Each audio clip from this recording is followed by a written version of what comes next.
ओडिशा के पुरी में भगवान सूर्य को समर्पित ये है कोणार्क मंदिर। कोणार्क शब्द कोण और अर्क शब्दों से मिलकर बना है।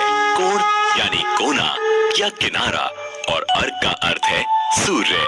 इसका मतलब हुआ सूर्य का किनारा।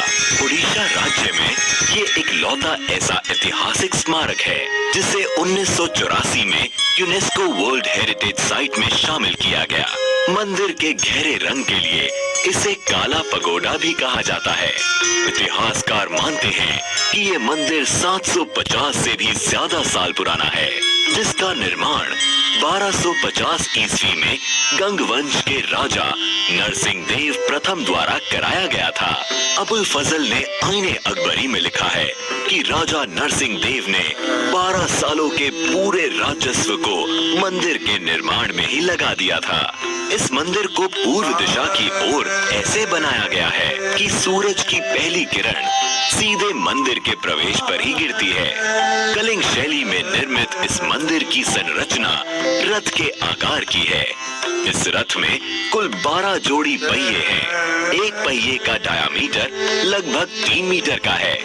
ये पहिए मंदिर के मुख्य आकर्षण का केंद्र हैं, क्योंकि ये पहिए घड़ी की तरह समय बताने का काम करते हैं। इसलिए इन पहियों को धूप घड़ी भी कहा जाता है।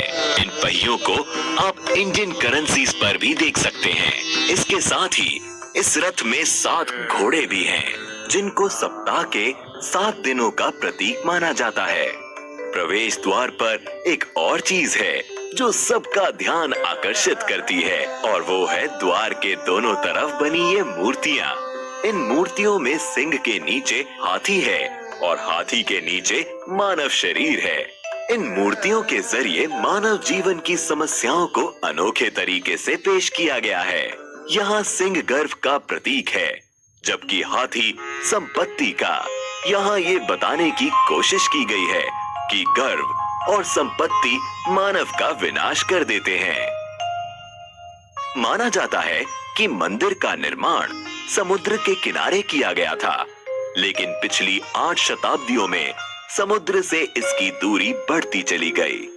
कहा जाता है इसके लगभग 2 किलोमीटर उत्तर में चंद्रभागा नाम की नदी भी बहा करती थी, जो अब विलुप्त हो गई है।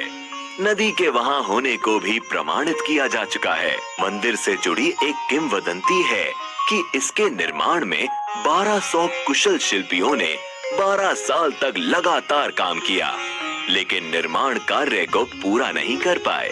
मुख्य आर्किटेक्ट बिसु मोहराना के बेटे धर्मपदा ने मंदिर के निर्माण को पूरा किया, लेकिन मंदिर के पूरा होने पर उसने चंद्रभागा नदी में कूदकर जान दे दी।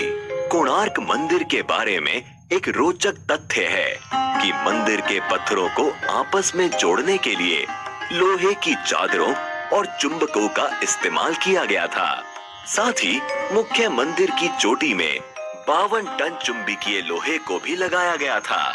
इन विविध चुंबकों के अनोखे समायोजन के कारण से ही मंदिर में भगवान सूर्य की मूर्ति हवा में झूलती थी। बताया जाता है कि पुर्तगाली नाविकों ने इस चुंबक को मंदिर से निकाल लिया, क्योंकि इस चुंबक के कारण नौका चालन में कठिनाई होती थी। इस मंदिर के बारे में रविंद्रनाथ टैगोर ने कहा था, Here the language of stone surpasses the language of man। यहाँ आने के बाद ये कथन एकदम सही लगता है। इतिहास और जबरदस्त नक्काशी के शौकीन पर्यटकों के अलावा यहाँ उनके लिए भी बहुत कुछ है, जो यात्रा में कुछ खास और रोचक की तलाश करते हैं। साथ ही आप चाहें तो यहाँ होने वाले कोणार्क डांस फेस्टिवल का भी लुत्फ दिसंबर के महीने में आकर उठा सकते हैं।